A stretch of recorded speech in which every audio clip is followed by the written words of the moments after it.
Okay, today I have with me Nathan Brown, who's the administration major at the University of Kentucky Police Department. All right, Nathan, why don't you tell me a little bit more about your role at the University of Kentucky? Oh yeah, David. So I've been with the University of Kentucky since 2004, where I graduated in 2004 with my master's and was looking for somewhere to go, and I had a love for the university and got on with the police department as a police officer. I'd worked my way up, and until about 2012, we realized that there was a problem with physical security across campus, that we had lots of disparate systems all throughout. What that means is we had as many as 72 different access control, video management, and card solutions across campus. And so we were very siloed. And so the president asked us to look at the situation. And as we began to assess things, we realized that, the university needed to have a much more centralized approach. So the president then authorized $4.8 million in 2012 to look at it and create one single access control card for campus, one access control system for campus, and then one single video management solution. So in 2012, when we had almost no centralized authority for any of that, if we fast forward now to 2019, or coming up on 2020, we have over 100 buildings on our access control system, on a single access control system, which is Linnell On Guard. We have a single unified card that works with our HID partners, and then we have one video management solution. So it's been a long 7 years to get where we are today, but I think we've finally figured out the way to be able to establish those parameters to make sure that people are beginning to adopt our systems, and we can continue to expand security across campus. And so my role in that is I served as a project manager in the inception, and now I serve as a liaison to all projects, capital projects across campus that involve security systems, and that includes our wildcard office. We have over 100,000 credentials, which we've issued since 2012, and on any given day, we have over 70 plus credentials active in the system. And so I run the wildcard office and the security system office, which reports to me in the police department, and we are the final authority on all things access control, video management, and card on campus. Okay, great. Can you dive a little bit deeper into the hardware, the cards? You mentioned you use the On Guard and a HID solution for the carding. Can you give a little more definition to what you're using now?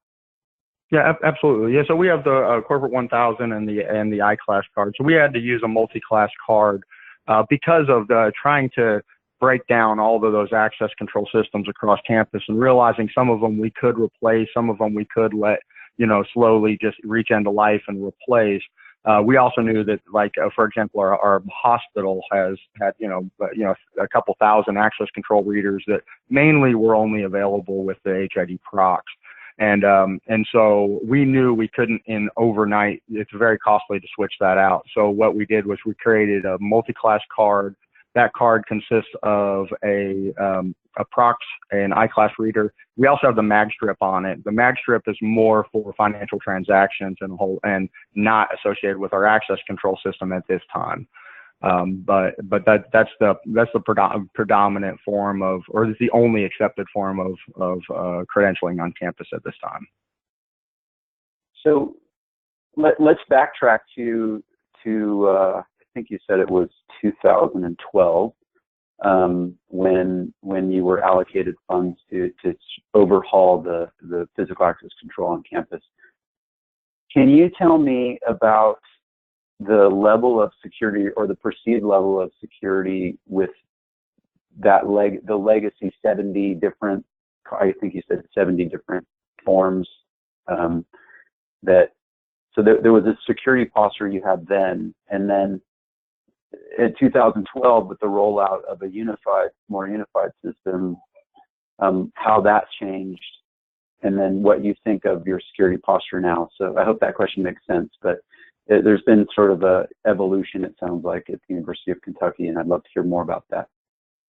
Yeah, so the biggest thing we have two things one of the main things that we learned just in 2012 was that just looking at, okay, let's go ahead, and we originally just decided that we were going to, what's the biggest thing we have on campus? And at that time it was Software House. We said, why don't we just roll Software House across campus and just go ahead and start replacing things? But then when we got to looking at it, we realized we didn't have a Division 8 or Division 20 or 28 that addressed that. And what that means is whenever any project happened on campus, there was really no rhyme or reason or standard that the project managers could go to make sure that they were, meeting any kind of security minimum requirements.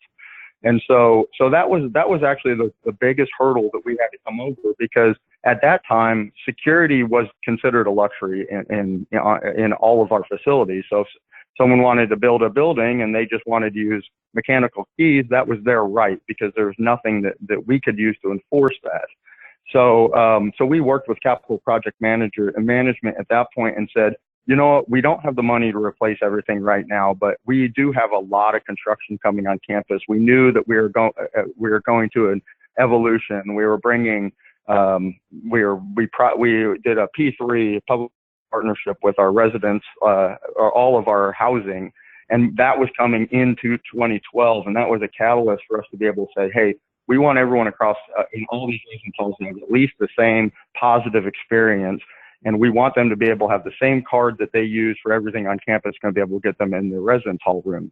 And because with that leverage, we were able to first identify a system that worked for us. And at that time, it was a Mercury-based system, and it wasn't Linnell at the time.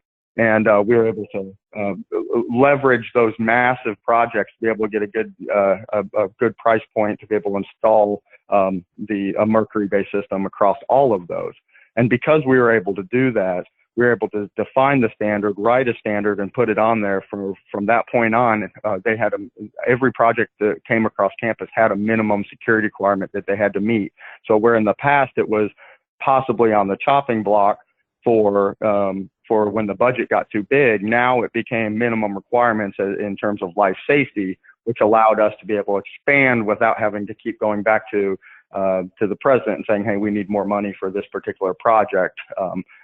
We kind of started clever. I don't know if it's clever or not, but when someone said we don't have enough money or we don't have the budget to cover security on campus or on this building, then we would turn around and tell them then they have the wrong budget.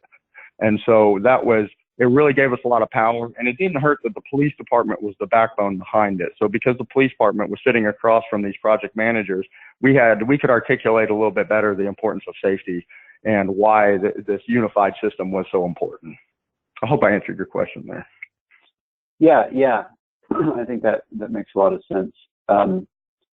So moving into the 2012 era, knowing a lot has changed in 7 years. What did you find to be the limitations of what you implemented in 2012? So I think the biggest problem is we did get a little bit over our heads. We installed a boutique system or a startup system.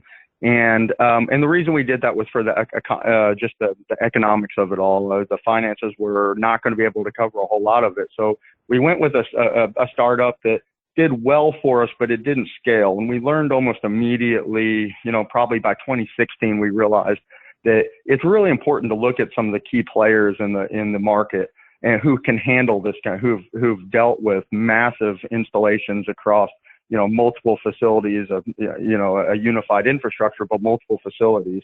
And we realized that, it might work for some schools, but, we have over like 300 buildings, if you really count even all the way down to our, our guard shacks and some of those locations. And for us to be able to create something unified, we need a person or a system that knows how to do that. So we were really fortunate that we started out with a Mercury system because it's so software replaceable.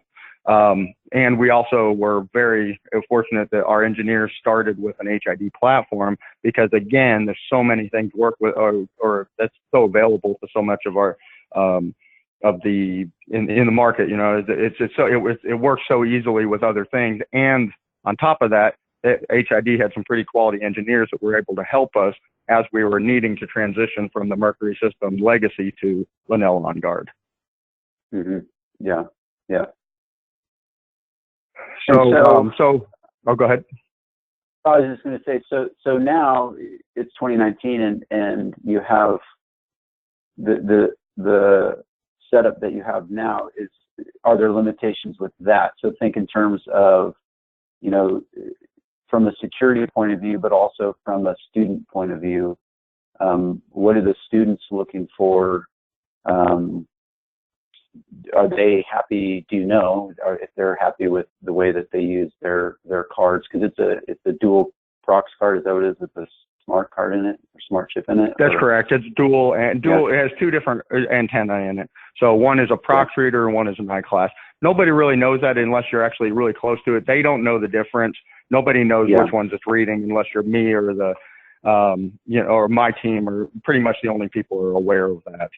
So functionality, they don't really understand it. But I think there is one of the limitations that we know for a fact right now, especially as being in charge of it, is that it is a lower level encryption. So we have had situations where, not nefarious that we're aware of, but we have seen where somebody buys a prox reader and starts a whole system. It maybe not even security related. It could be a flu check-in system or some sort like that. And so they'll just read the cards and then they'll create this whole massive system that based off of this prox that wasn't authorized by us. And then when we decide, we're soon, I'll get to that later, but if we upgrade our card, we have to always be worried about these bolt-ons that we're not aware of who are attaching to our cards and doing that. And so, and then expecting us to continue to provide that minimum infrastructure, which is the card itself, that meets what they're trying to do. And for example, the mag stripe was a prime example that really, really threw us for a loop, because it's the lowest level of security we have on our card. It's the lowest level. We don't like to use it for much anything, except for they use it for some of the food services because of the need to be able to provide, flex spending for the students. Well, people begin to swipe those and learn that they could use, they could buy a mag reader for about a mag stripe reader for about $15, and then they could set up something like, Residence Life might set up a student check-in system using it. And then when we had a partnership with an ATM or a bank to be our ATM provider for campus, that we had to redo that card stripe. In doing so, it screwed up all the systems that these other people had in place. And then we became responsible for something that we really had no knowledge it was even taking place at the time that they were using it for these systems. So that was it's a very frustrating that this was occurring. And I guess the limitation is how open it is this positive thing, because you can do those kind of things if you want to. Negative is that there's no barrier to entry if you do want to create that yourself and not have anyone know about it. It's very interesting because in IT, they have sort of a similar problem where, anyone within an organization can, start using a software as a service product. And IT has no idea about it. They don't support it. And it sounds similar to that MagStripe allows anyone on campus. It's not even, like you said, it's not a bad actor who's doing it. It's just somebody who's like, wow, this is great. This makes it more convenient for our students. But all of a sudden now you have yet another entity using the card who is not authorized to use the card or to collect information off the card even about the students. You don't know about it. And then this is what you're saying, right? That it then snowballs because you make changes to the card, and then all of a sudden they can't use the card anymore. Yeah, and then we're trying to find creative ways to, because cards aren't cheap. So then then they're trying to, hey, we need to recard this certain group of nurses or this certain group of people. And then we're trying to find a way, at no fault of our own, to try to find someone to help fund this, because maybe the program is limited in itself and we can't, and it doesn't have a spending available, to replace all the cards that they need to keep their programming working. It's incredible how many different varying challenges you guys face. things Yeah, that I could not have thought of. Yeah, it's amazing. Yeah, and I never actually, I never thought the card would be the hardest part of any security system. You know, even down to the design of the card was always, I thought that was going to be a 1 hour meeting, and I didn't realize that the design of the card probably took weeks, all the way down to what is the aesthetics, what does the picture look like, how does this brand UK in a way that's right, you know, and I just want to print a card, you know, a card with a picture on it says UK. So, it brings its own challenges, but you know, I learned a lot along the way. Let's say it that way. I think that actually brings up a great point, and it is part of the interview questions. Is, you know, your main focus is the safety of the students and the security of the campus, the assets on campus, et cetera. But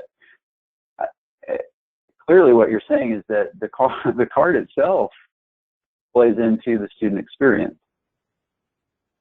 Yeah, absolutely. You know, and so, portrayed. yeah, and that was so that we found that. So I used to sit across from people when we first did the access control system. I found myself almost in shouting matches with project managers about why I need access control and why I need cameras. And you know, eventually they're coming around, they're realizing it. But then when we got real smart, we realized that the power wasn't in the project manager or anything like that. The power was in the deans and the students. And so what we ended up doing was I got to a point where my team would meet with deans before their buildings were even, you know, in design mode, and tell them, hey, you know, there's really cool operational efficiencies that we can do if you know, compel access control on this. It means you don't have to have a key management system. It means that you could know who came in through your building. You can know that if it's a snow day and we're canceling campus, we can lock your building down and you don't have to bring anybody in here to lock things or anything like that. But research could still go on and students could still get in their buildings without you risking the, you know, safety of your building or someone from breaking into your building. They can, you know, use their card to do so. And so we realized that actually making it operationally efficient for the end user and the student was, you know, it had the safety benefits that I wanted, but if I sold it as active shooter or something like that, everyone thinks about it, but they don't really believe it's going to happen. But they definitely know we're going to have a snow day, and they definitely know that they don't want to have to come in on that day and fix things up. So it's that really became our mantra at that point. How can we make this better for them without scaring them into doing it? And that's really helped us a lot. So, okay, so that's a soft driver, I think. Why don't you sort of outline for me a few drivers that are there, that what drives upgrading your access control solution? So, you know, originally, you know, we were just looking at, we want perimeter security. We want to make sure we can lock a building whenever we need to. You know, again, worst case scenario, we have an active shooter. We want to go lock that down. That was our initial drive. But then we started realizing, you know, there's a lot that happens inside those buildings. Even if we lock down a building, something could be happening that we don't know. And so then we started saying, where are high occupancy areas where bad things have been happening across some campuses? And how can we address those? So one of the major drivers is actually the professors who also watch the news, and they want to be safe. They want to make sure they provide a safe place for their students. So we stopped looking at perimeter so much, even though we know that's a bona fide requirement. You have to have the perimeter. But then we also started saying, and let's look at the major lecture halls. Let's make it to where we can lock these things down too at the push of a button. Because the original design was the idea that we were going to be able to lock down the building and get there on time. But, you know, if they're already in the building, we're having trouble. So we now appeal to the professors who want to be able to push a button and lock the door. And that's what we've done. In quite a few of our buildings now, we have major lecture halls where you push a panic alarm locks the door. The panic alarm also sends a 911 alert to our dispatching center, which is on campus, who immediately calls 2 police officers to run lights and sirens through the area unless they know it's, you know, inadvertent or something like that. So the driving forces, of course, it is safety. The hard line thing is safety and preventing something terrible from happening on campus. And then, of course, we always have the drivers of professors want to make sure who's getting in out of the rooms, who's going into their office, who's looking at their research, because the intellectual property has been kind of become a pretty big deal on campus over the last decade. And that's another driver that they're looking for is how can I be sure that nobody has gotten into my research?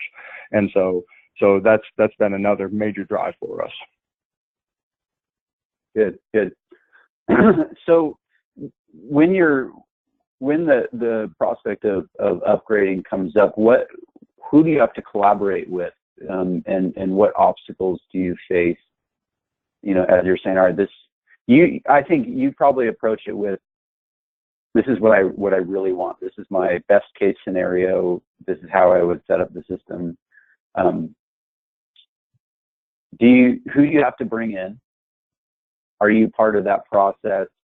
What obstacles do you face? Give me a picture of how that works.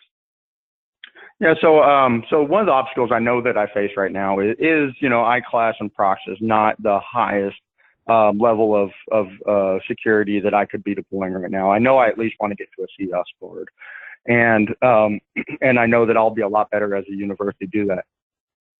Again, there's a lot of financial costs associated with it. And then we have a really unique situation where we have a hospital, two major medical centers that use our system that are, probably 50% Prox.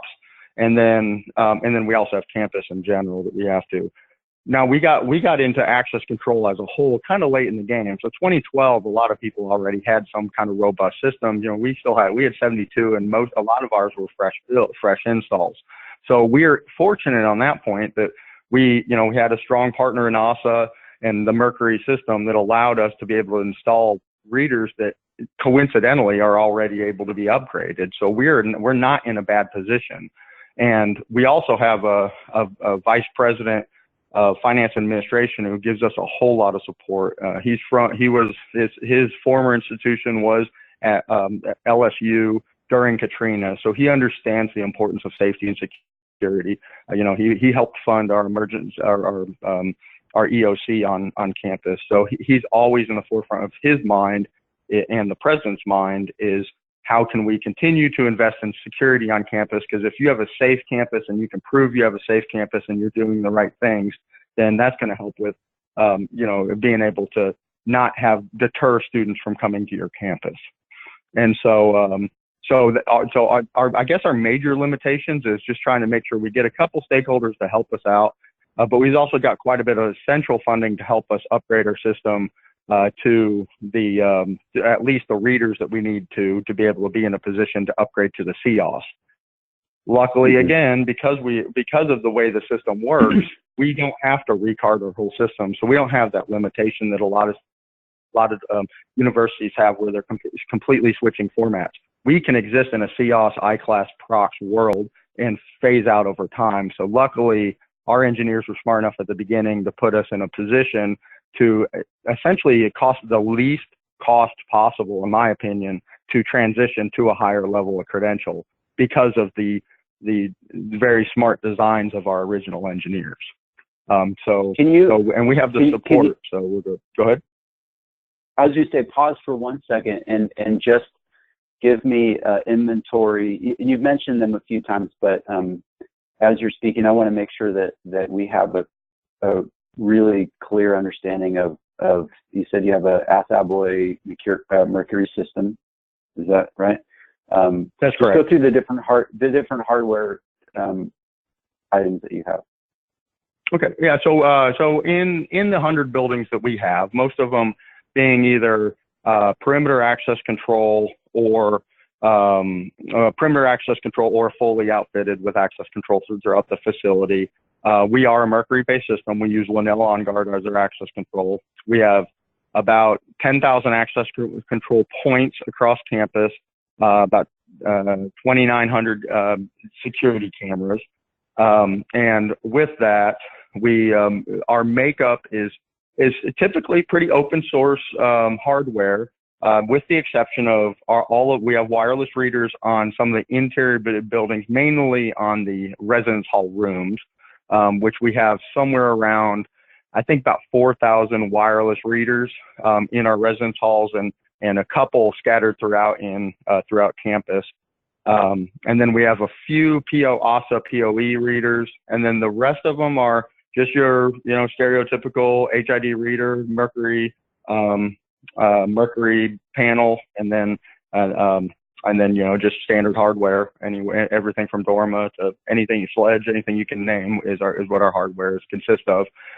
We have no wireless on perimeter. All our perimeter is hardware, because we want to be able to lock it down when we want to, and then everything else is kind of scattered throughout. Our preference is hardwire, but we also have a strong integration with our wireless system that allows us to do some pretty neat things in our residence halls that makes it very efficient. So it's a pretty positive thing for us.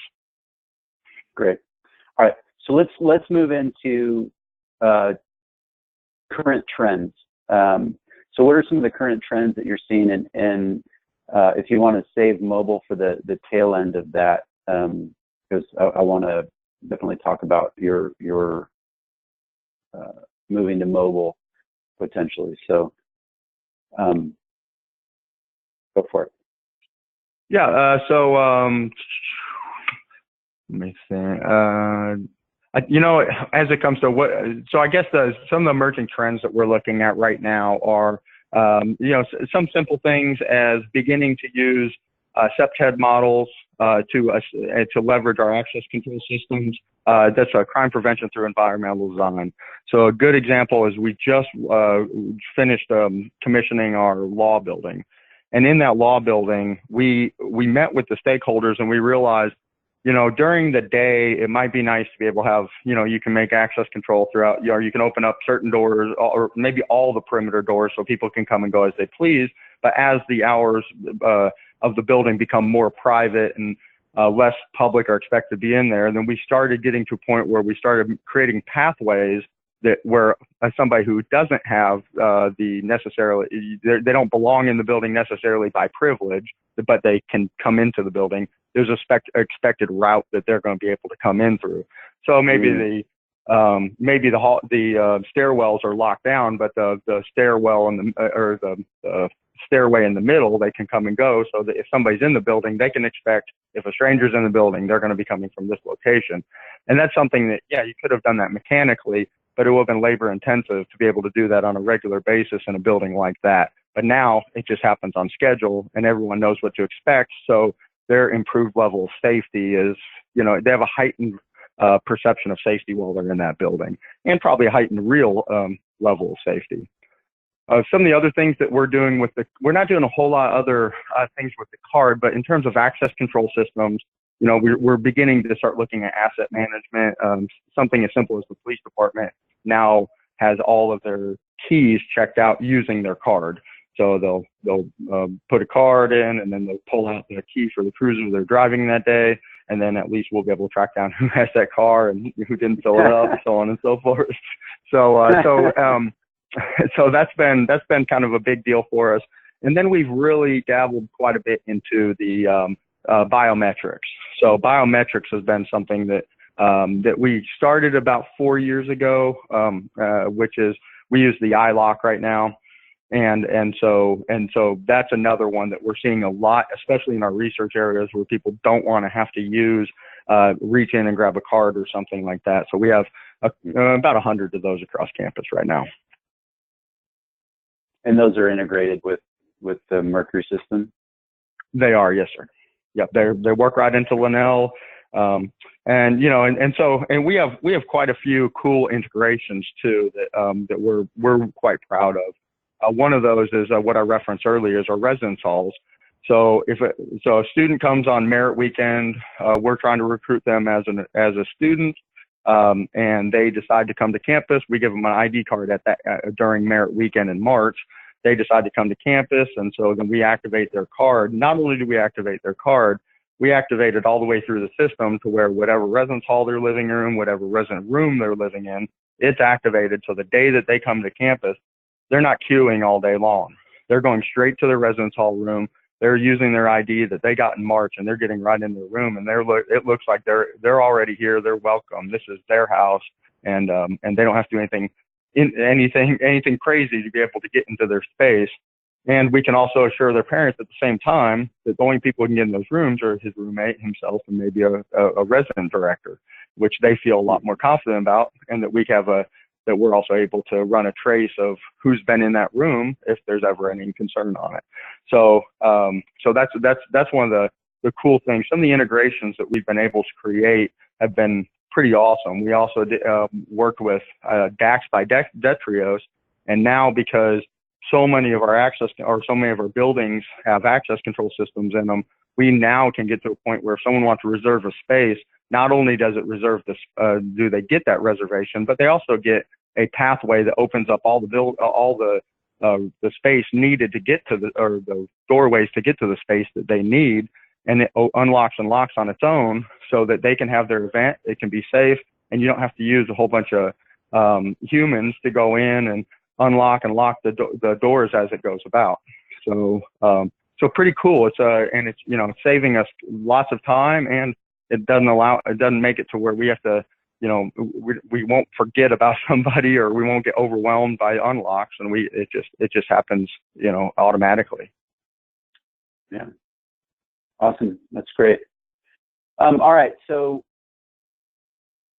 in August of this year, Apple had a newsroom release on the Apple site. The title of it's Apple brings contactless student IDs on iPhone and Apple Watch to more universities. And University of Kentucky is one of the universities listed on this press release.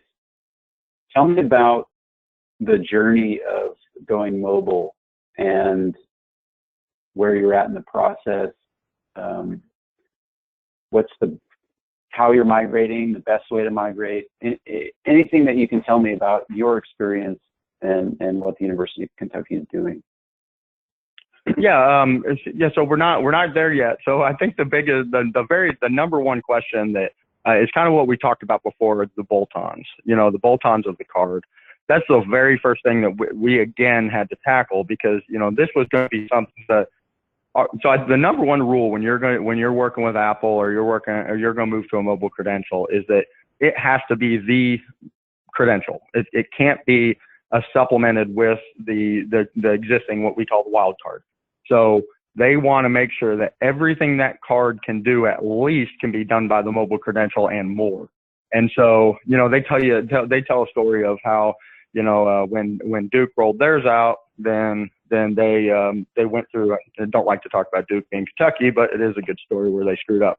But they went through the system, and they upgraded everything. Did a fantastic job on it. And then, of course, one of the things that they didn't realize was the athletic center was collecting an ID card whenever they wanted to use a basketball in the rec center. And so that was one of those things that they had to, that violated, not in a horrible way, but it was not against the mantra that they were going for. So they had to reassess and figure out how they were going to manage that program mobily, instead of, again, continuing to try to collect this card. And so when we started assessing these things, I was much more concerned in my life with access control, just generalized credentialing, what the card looks like, and then some of the integrations that I had. But when you really start rolling it out, you begin to realize that some of the things that people use is, using a laundry machine, or using a vending machine, buying food, or going to the bookstore. And so many of those things that were attached to the mag strip, those had to be brought back together. And so we did a very extensive assessment. We identified those. And then, so that was the very first thing, is identifying specifically how is the ID and the mobile credential going to work. And we were able to overcome every single hurdle and make sure that this was going to be something that we were going to be able to do. Where we at right now, go ahead. Yeah. What was the driver to adopting a mobile credential? Was it the students? Is it just technology, the way of the future? What from your perspective, what was it? Well, I think the most important thing is that, one, we know it helps with security, because we know that, or we've seen studies at least that show that a student will wait up to 2 days to report a missing card. So if they lose their card, it could be out there. They might not report it, and students could be utilizing, or someone else could be potentially utilizing that card to get around campus without anybody knowing it. And the student typically can find there's workarounds to be able to utilize the different ways of being able to eat and getting in their residence halls and some of those, so on and so forth. But they find that if a student loses their cell phone, it's almost an immediate crisis to be able to try to figure out where that phone is and get that. So one, that's a driving force is to improve security, because we know students are going to adopt it. And then when they adopt it, they're going to naturally, if something happens to their phone, they're the first people they're going to call is probably the police department to help find their phone, which means we can kill their access control at the same time as trying to find their phone and give them a better quality service of being able to locate if someone stole their phone or if the phone has just been misplaced. Secondly, we're really driving, University of Kentucky is really driving. We want to be an Apple, or we not want to be, we are an Apple. We distribute Apple products or iPads to every incoming freshman. And it's you can't really stand on saying that you're a technologically advanced campus, and then you're using a plastic card to be able to do low tech technology to be able to service students. So that of course is something that we wanted to make sure that we can also show that we are at the forefront of technology when it comes to mobile credentialing as well. And then just at the end of the day, it's very convenient. It really helps a lot of people out. You're not having to keep up with a card. You're not having to keep up with a wallet. Everybody, like I said, keeps up with their phone. So we think that students will see that as us as being, not only safety in the forefront of what we're doing, but we're also worried about making sure that we're up to date on all of our technology. So there's a security element to it. There's a convenience element to it. And then there's also just convenience for student and for you, because you have better control over the phone, I guess, and application on the phone. That's good. And it doesn't hurt. It doesn't hurt our marketing either. I mean, just to be able to. Oh, that was that was the other thing. Yeah. So to be able to say that, recruitment. This is what we do. We understand students prefer to do many things on their phone. Payment. I remember one of the first times a student came into the wildcard office to get an ID card, and just how perplexed he was. He probably used different emotions than perplexed, but not being able to use Apple Pay to pay for his ID, and wondering why the University of Kentucky is so far behind that they can't use Apple Pay to be able to take a payment so he can get a new ID card. So that's just one of those things where, we want to be able to say that, we do this. We understand we're up there with the top when it comes to financial transactions, access control, and so on and so forth. So where are you in the process of rolling it out? So we're currently we're still upgrading some systems. So once those systems are upgraded and testing is done, and we're expecting, I'm not allowed to release when we're going to be doing stuff, but in the very near future, we should be able to start producing some of the mobile credentials. Great. Okay. Sorry. Because that's one of those things that it's like, ooh, we're really interested in the process and the outcome. And how about this? Why don't you tell me, maybe from your perspective, what you think is the best way? You talked a little bit about that, but maybe elaborate a little bit more on it. What is the process of bringing everybody within your ecosystem, all these different access points to the card, whether it's the library, the cafeteria, bookstore? How do they get brought into the mobile ecosystem? Yeah, so I think I think the first thing is, as I was talking about the assessment, we got I talked earlier about the frustration that we caused when we upgraded the ATM stripe on our card. And so the one positive thing that did for us was it made us more hyper aware of what was connected to the system already.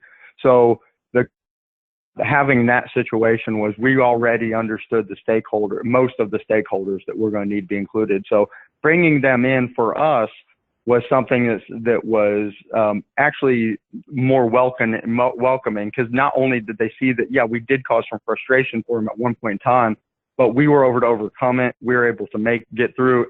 So they at least had the confidence. They weren't scared that we wouldn't be able to do something very similar in this. So we had a very welcoming environment. Most of our people recognized, and most of our stakeholders recognized that the only thing that's going to come from this is going to be able to make their operations more efficient.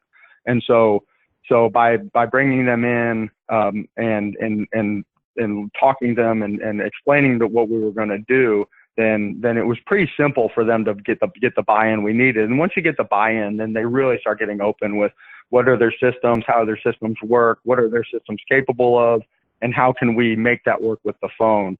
And so probably the best example was our residence halls. Our residence halls were, quite concerned about an integration that we had built.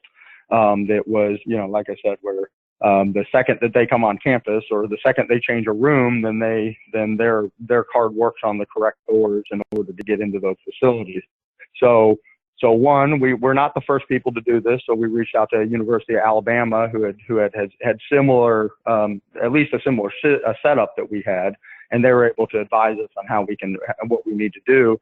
And then now we're able to look at those systems, and we've been able to develop all the profiles that we need so that we won't break our systems and have to worry about it. So the positive thing is everybody's been at the table all along, and everyone's very open and communicating. I feel for any institution that is still in more of a siloed system.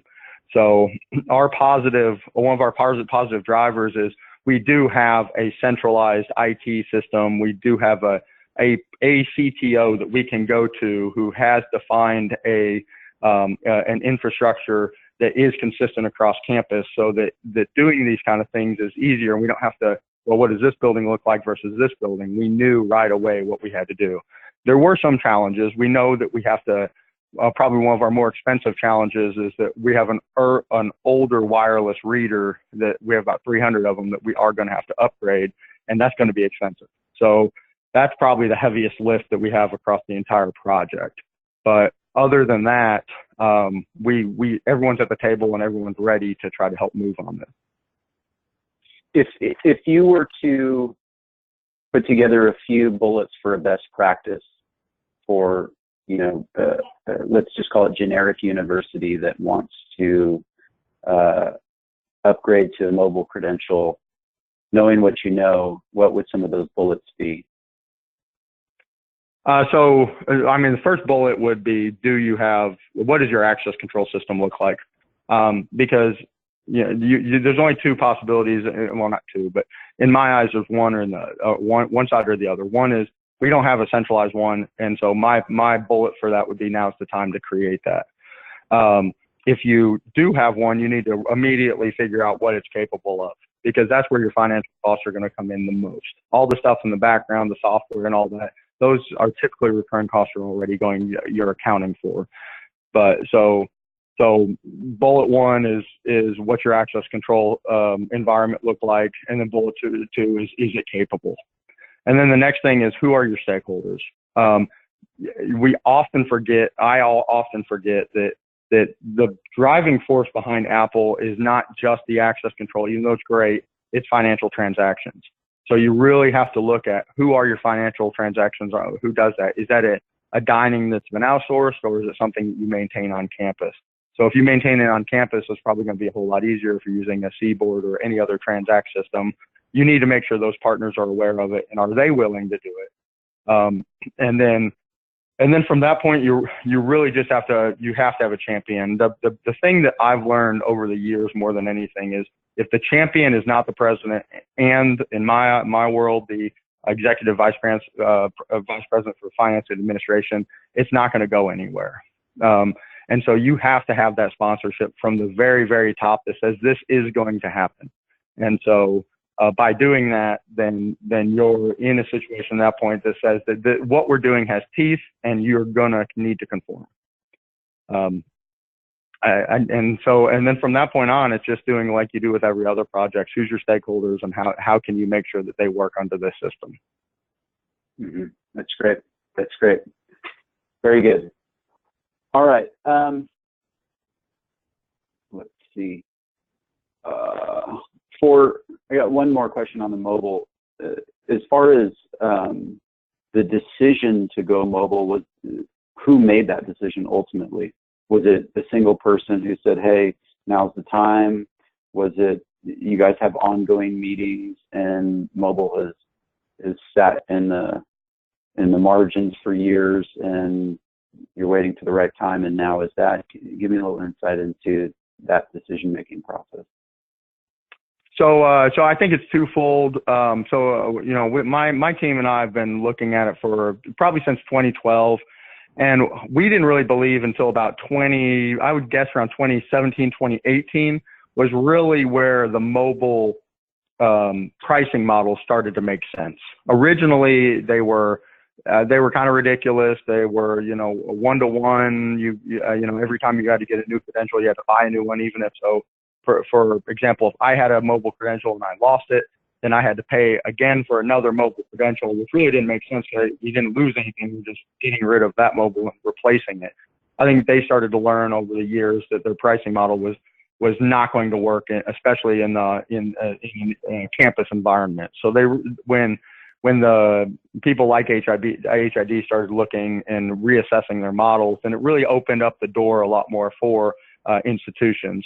So my team has been looking at it for quite a while. Well, it didn't hurt us as well that we decided, we did want to have technological wing of campus, and a lot of that was driven by the idea of handing out providing iPads for students to help with learning and improve the student experience.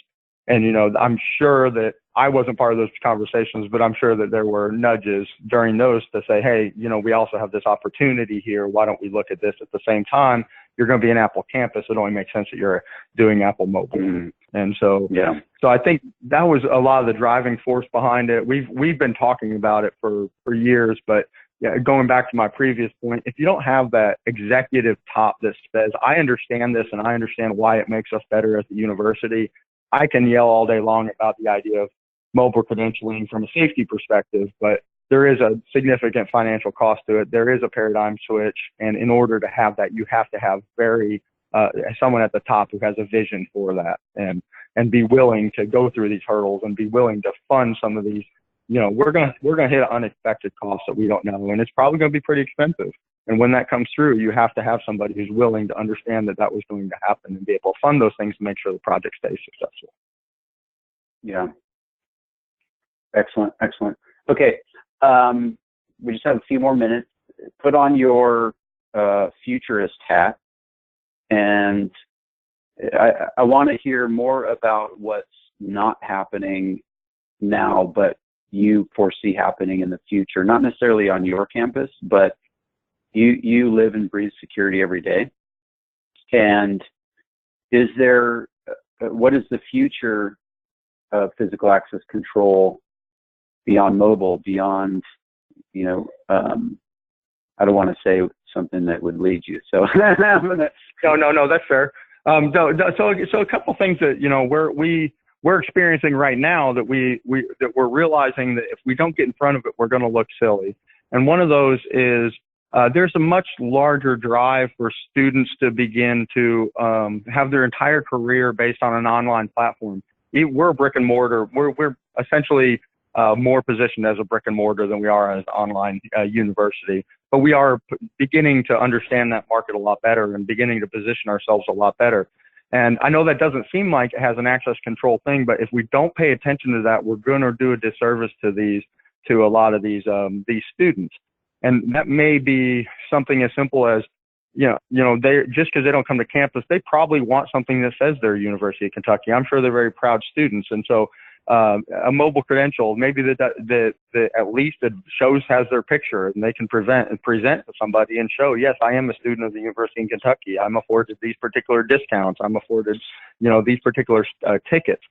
And if we don't get in front of that sooner, we're really going to start looking at these students are going to start thinking that they're second-class students to us, and we don't want that. And so that's the first thing, is really get in front of what this mobile solution looks like, not only from a on-campus experience, but also as a branding and a identity for someone to be associated with the University of Kentucky. And then on top of that, we also know that, which, you know, I never would have considered this when I was a student, but some of these students actually live in Lexington, and they do online programming because they're working professionals, or that's just how they prefer to learn, but they still do want to be able to come to campus and use student services.